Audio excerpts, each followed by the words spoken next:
Maintenant, un intervenant qui va nous parler musique. On ne le présente plus, mais quand il faut le présenter, on ne sait pas vraiment par où commencer. Donc je vais énumérer ses différentes activités. Il est docteur en philosophie, musicographe, également rebouteux, collaborateur d'Éléments, de Crisis, de la Nouvelle Revue d'Histoire, et en charge de la formation en philosophie des auditeurs de l'Iliade. Merci d'accueillir Jean-François Gauthier.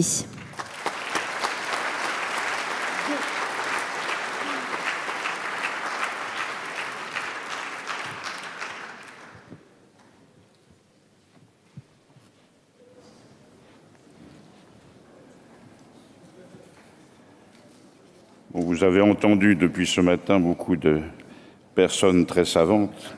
Et voilà que quelqu'un vient vous parler de la transmission de la musique et surtout de la musique populaire. Parler de ça des Français, c'est quasiment une provocation. Bon, pas tout à fait pour ceux des plus jeunes qui, hier soir, ont fêté la Saint-Patrick dans des tavernes irlandaises. Mais bon, s'ils ont aimé cette musique-là, sur des fiddles gaéliques, ça veut dire quoi? Ça veut dire qu'ils aiment la musique transmise, mais à condition que ce soit la musique des autres, puisqu'en France, on ne s'occupe pas trop de transmettre nos traditions musicales. Et c'est un tort. C'est un tort, et ça, les musiciens le savent depuis très longtemps. Quand on a commencé à imprimer des partitions au XVIe siècle, il y a eu énormément de recueils de partitions pour le luth, qui était l'instrument le plus pratiqué en Europe. Et ces recueils de partitions consistaient essentiellement en suites de danses, des villanelles, enfin c'était divisé surtout en hautes danses et basses danses. Les hautes danses, c'était les danses au pied levé. Les basses danses, c'était les danses au pied glissé. Et il y en avait toute une variété selon les lieux, selon les occasions. Et cela, les musiciens ont toujours tenu à le transmettre. Et ça s'est transmis chez les plus grands. Quand vous regardez les 2 premiers livres de pièces pour le clavecin de Couperin, qui a été maître de clavecin à la Chambre du Roi, à Versailles, il s'agit essentiellement de danse. Si vous regardez les grandes partitas et suites de Bach, les 6 pour le violoncelle, les 3 partitas et 3 suites pour le violon, il y a les 6 suites anglaises, les 6 suites françaises, les 6 suites tout court pour le clavecin. Ce sont toutes des suites de danse. Autrement dit, ces compositeurs considéraient qu'il y a dans la musique de danse, dans la musique à danser, quelque chose qui appartient à un héritage qu'il est très important de magnifier, d'une part, et de transmettre, d'autre part. Il se trouve que depuis 4 ou 5 ans, il y a de plus en plus de stages de formation, de bals, de week-ends, durant lesquels des groupes de musique traditionnelle et de danse traditionnelle essayent de transmettre ce qu'ils ont à dire à ce propos. Et cela est plutôt positif parce que la danse populaire, la danse traditionnelle, c'est la construction dynamique d'un espace commun. Et c'est donc un acte identitaire et communautaire. C'est quelque chose qui a été très très important jusqu'à on va voir tout à l'heure quels ont été les grands destructeurs de cela. Mais bon, la tradition de suite de danse et de la tradition qui consiste à magnifier les danses, elle s'est transmise chez le plus grand. Chopin, qui est probablement le compositeur pour piano le plus joué aujourd'hui sur la planète, c'est 18 valses, 19 polonaises et 69 mazurkas. Ça n'est pas n'importe quoi. Prenez un compositeur comme Ravel, une pavane, une malagueña, une habanera, un menuet, une rhapsodie espagnole, une série de 8 valses nobles et sentimentales, une forlane, un rigodon, son extraordinaire poème symphonique, La Valse, Et je passe sous silence, parce qu'il a été trop surjoué, son fameux boléro qui a remporté tous les grands prix de la SACEM. C'était la partition du répertoire français qui rapportait le plus. Alors, une fois qu'on a souligné ça, on se dit, mais qu'est-ce qui fait que les Français ont la réputation, qui n'est pas totalement usurpée d'ailleurs, de chanter faux et de danser mal? Alors ça n'a pas toujours été le cas. Louis XIV, qui était guitariste, luthiste et claveciniste et danseur, avait accordé une place majeure à la musique traditionnelle. Il était allé jusqu'à donner comme maître de musique à deux filles qu'il avait eues avec Madame de Montespan, Mademoiselle de Blois et Mademoiselle de Nantes, jusqu'à leur donner pour maître de musique Michel Richard de Lalande, qui allait devenir son maître de chapelle à Versailles. Et le premier biographe de Michel Richard de Lalande assure que pour les jeunes Montespan, Sa Majesté lui faisait composer de petites musiques françaises qu'elle venait examiner elle-même plusieurs fois le jour et qu'elle lui faisait retoucher jusqu'à ce qu'elle en fût contente. Autrement dit, à cette époque-là, la formation et la transmission de l'héritage musical était une tâche première jusque dans la maison du roi et soulignée par le roi lui-même. Il n'y a eu que deux grands régnants qui ont manifesté ce genre d'attitude, Louis XIV en France et Frédéric II en Prusse. Alors Louis XIV tenait même la musique et la danse pour avoir un rôle politique. Lorsque Louis XIV, dans un ballet composé par Lully et mis en place par Beauchamp, qui était son maître de danse, tenait la place du Soleil, il y avait des places qu'il désignait lui-même pour tel ou tel membre de l'aristocratie qui pouvait éventuellement lui déplaire, et ils occupaient des places d'étoiles autour du Soleil. Le terme est resté, le terme d'étoile, pour les grands rôles dans les ballets. C'est un terme international qui est préféré même à celui de star, c'est très bien. Ce que voulait dire Louis XIV par là, dans l'organisation de l'espace politique, il y a une hiérarchie, et en haut de la hiérarchie, il y a le roi. Et vous allez le danser pour bien vous en imprégner. Il y avait donc là, dans la construction d'un espace, une symbolique politique qui était bien comprise par les aristocrates qui pouvaient être éventuellement, en quelque sorte, condamnés à danser avec le roi. Il est évident là que la musique dansée est un art identitaire, c'est un art qui caractérise une manière de vivre, c'est un art qui caractérise une manière de vivre selon les circonstances. On peut avoir des danses plus amusantes, des danses plus sérieuses, des danses plus codées. Et en toute hypothèse, on a dans la musique de danse une codification d'un espace de socialisation communautaire. Alors si tout cela a été reconnu et transmis en France pendant si longtemps, comment se fait-il que les Français soient devenus en matière musicale les ignares qu'ils sont? Il faut se rappeler qu'il y avait deux grands vecteurs de transmission de la musique. Le premier vecteur, c'était une organisation professionnelle, c'est-à-dire comme l'étaient les menuisiers ou les maçons, où il y avait des confréries. Et parmi ces confréries, il y avait bien sûr celle des ménétriers, tout à fait équivalente à celle que Wagner a mis en scène dans Les Maîtres chanteurs de Nuremberg.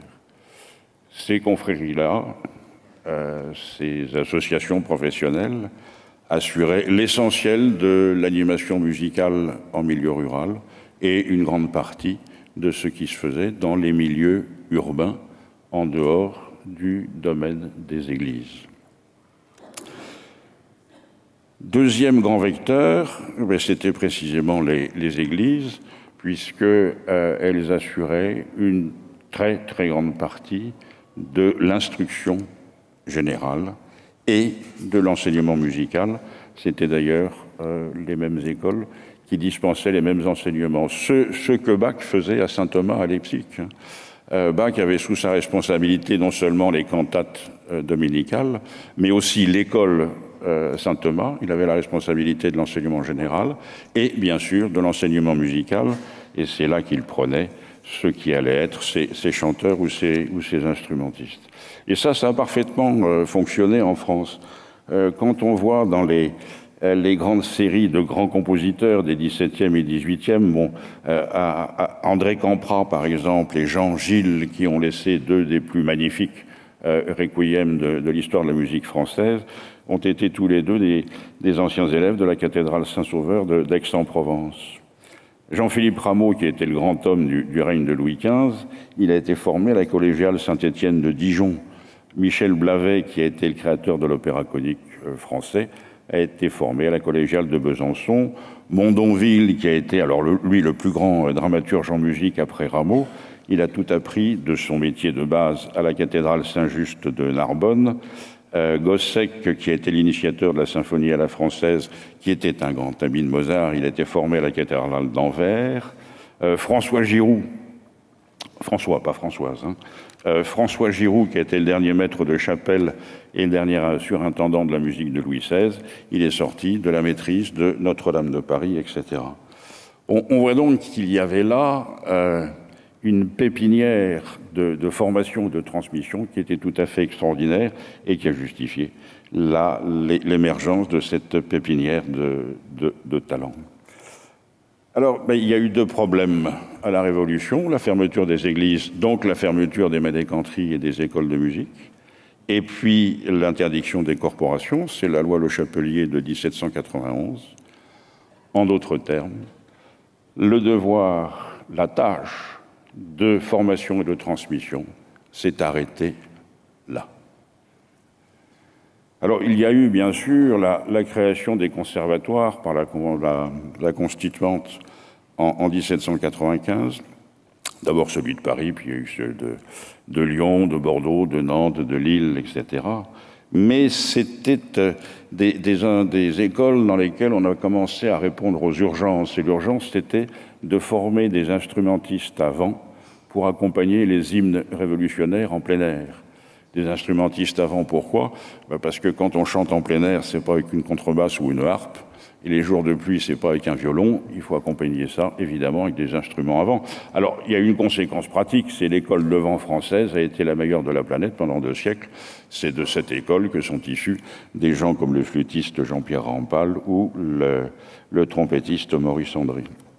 Mais le problème, alors, du point de vue de l'écriture musicale, c'est qu'on s'est mis à enseigner là-dedans la marche à 4 voix. Il fallait écrire 4 voix superposées.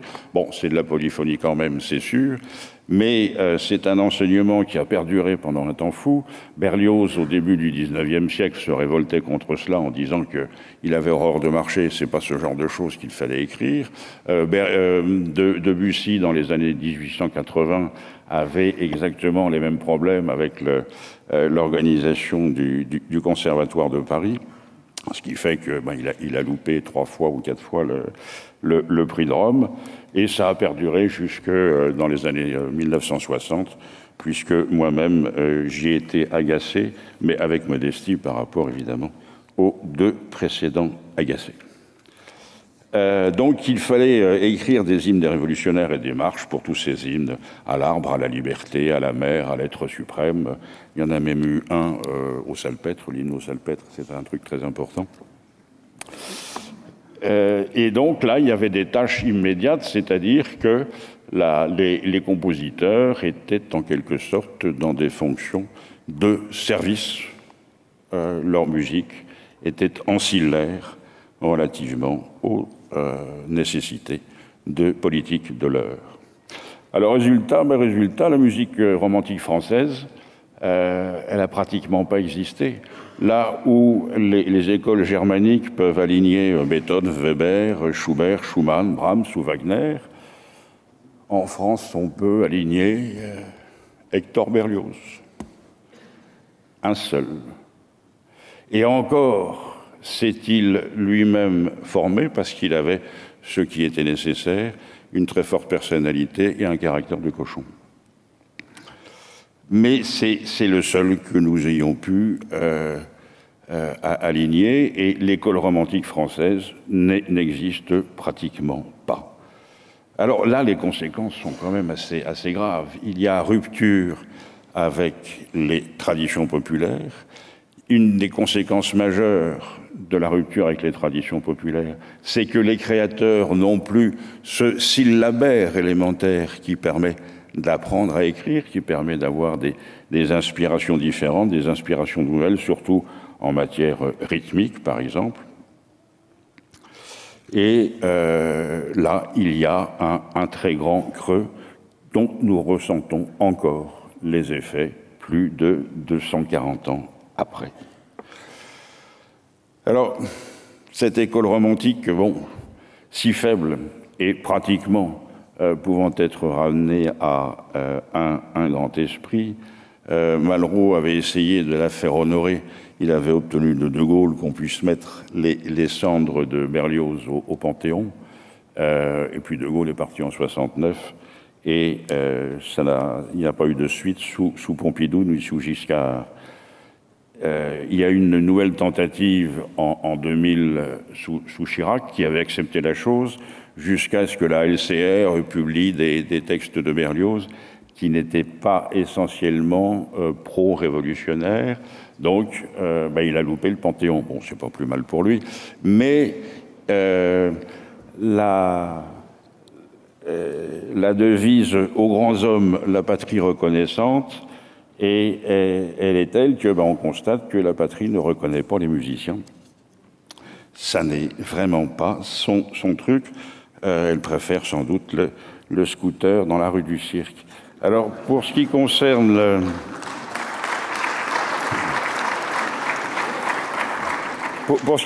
la reconnaissance de Berlioz, il faut reconnaître que l'Union astronomique internationale a été beaucoup plus clémente, puisque dans la grande ceinture d'astéroïdes entre Mars et Jupiter, il y a un astéroïde nommé Bach et il y a un astéroïde nommé Berlioz.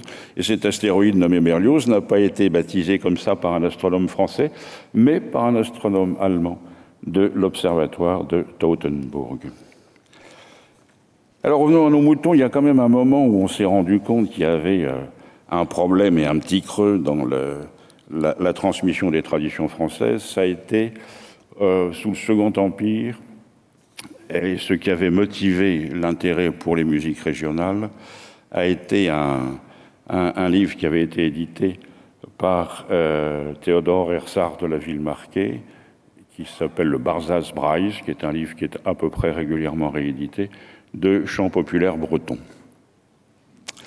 La première édition date de 1839, la seconde de 1845, et la troisième était pratiquement sous presse quand Hippolyte Fortoul, qui était le ministre de l'Instruction de Napoléon III, s'est rendu compte qu'il fallait peut-être quand même s'attacher à sauvegarder ce qui pouvait encore l'être des traditions musicales populaires des provinces françaises qui avaient été si négligées par la Révolution, sinon décapitées par la Révolution.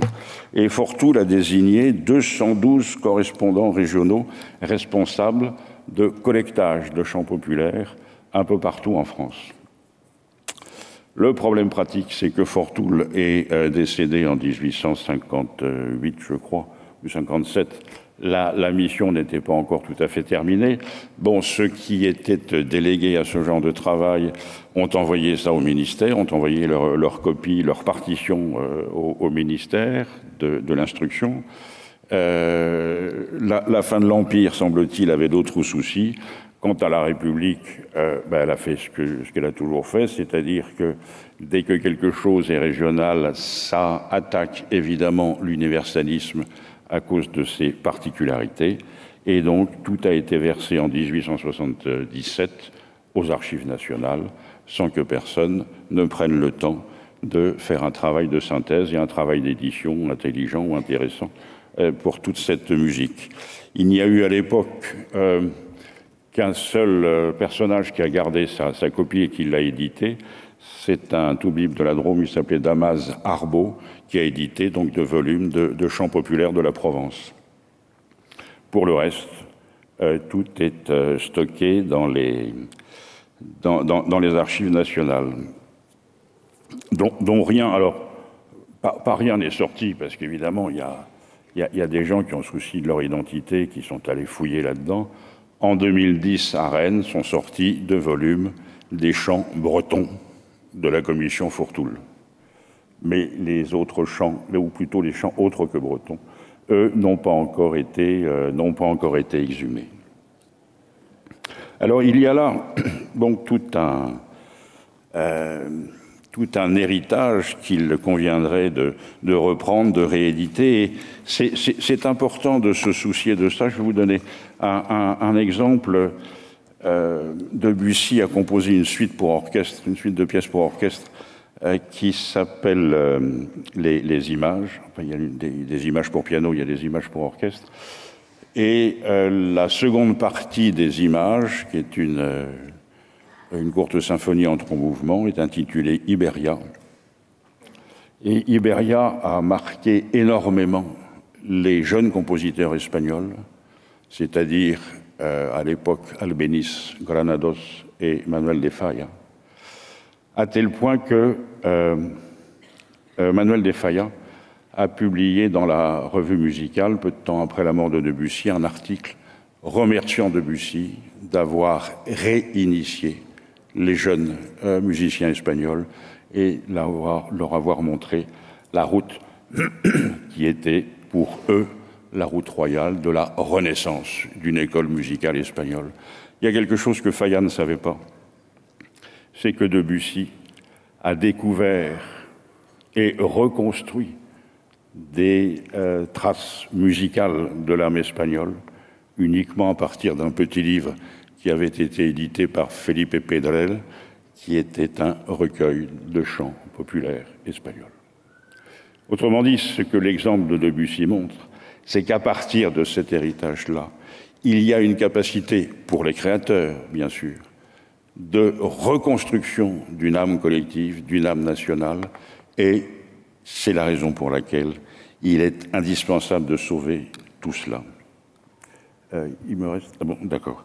Alors, je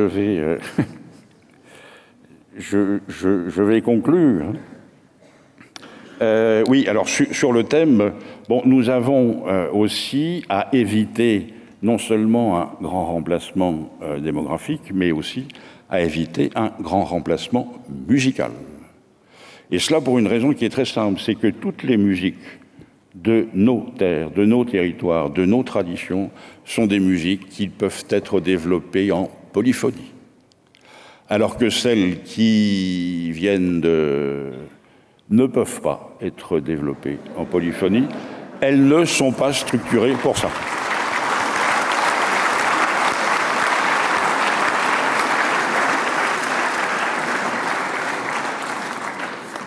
Donc, chaque fois que vous verrez des stages ou des fêtes locales avec des représentations de chants et de danse locales, d'abord, joignez-vous au groupe, participez-y et surtout, encouragez tout cela. Il y va de notre devenir. Je vous remercie. Merci Jean-François Gaultier.